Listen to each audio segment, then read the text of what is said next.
In this video, we're going to learn to find derivatives of the inverse trigonometric functions.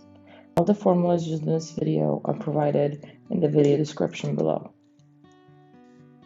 First, we'll go over the notations of the inverse trig functions. The way we write inverse of sine x is sine to the negative 1 of x. Another way to write this is arc sine of x. The notations are the same for the rest of the trig functions as well. Now we'll go over the formulas used to derive inverse trig functions. Derivative of sine, inverse of sine, equals to 1 over square root of 1 minus x squared. Derivative of arc cosine of x equals to negative 1 over square root of 1 minus x squared. Now let's do some examples. In this example, we will derive 5 times arc sine of x plus 8x squared of arc cosine of x.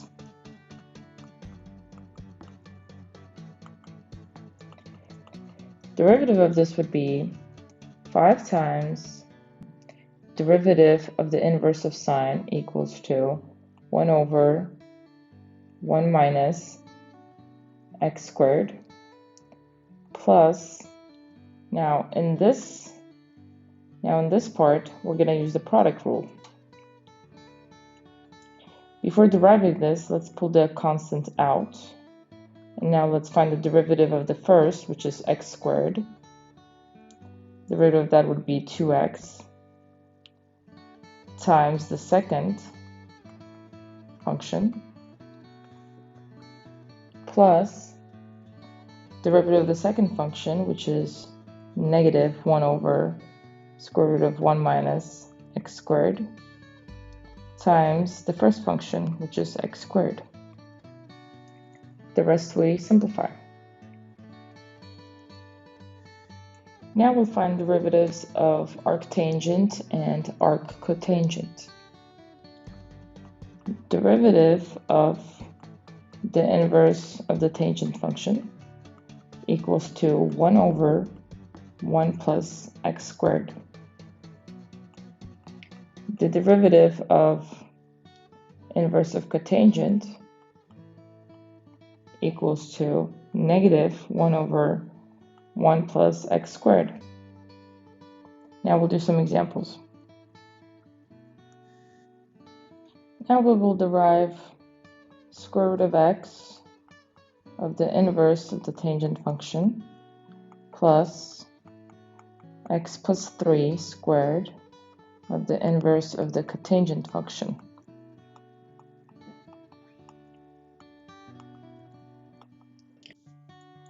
For the first part, we need to use the product rule. Now in order to use the product rule, we first must derive square root of x and then multiply by the inverse of tangent, and then add the derivative of the inverse of tangent and multiply that by the first function, which is square root of x. To derive square root of x, let's rewrite it in a form where it's x raised to a power. Here we're going to use the chain rule. Derivative of x to the 1/2 power is going to be 1/2 x raised to the 1/2 minus 1 power, which is negative 1/2, times inverse of tangent, plus derivative of inverse of tangent is 1 over 1 plus x squared, times square root of x. Plus, in the second part, we also use the product rule.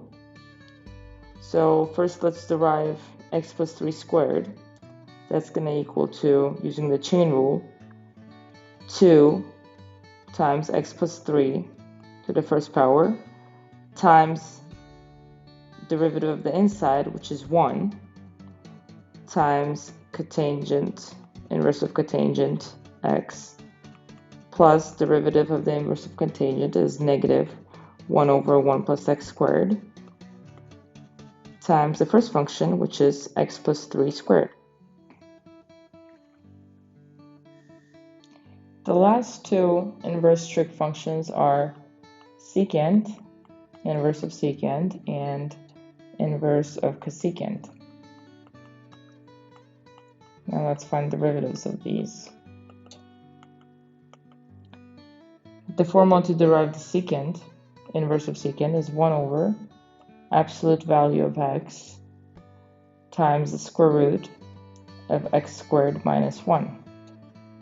And for cosecant, it is negative 1 over absolute value of x times square root of x squared minus 1. If you look closely at the formulas, you would realize that it's easy to memorize these as long as you know what the derivative of arcsine, arctangent, and arcsecant is, because the opposite of those are just that formula with a negative sign.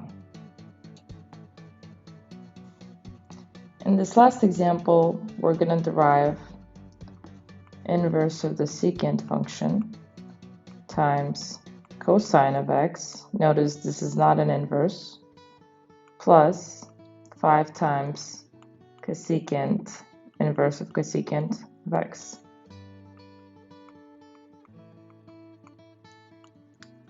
Derivative of this would be, as you can see in this part, we're going to use the product rule. So we're going to derive the secant, inverse of secant, which would equal to 1 over absolute value of x times the square root of x squared minus 1 times cosine of x using the product rule, plus derivative of cosine is negative sine of x times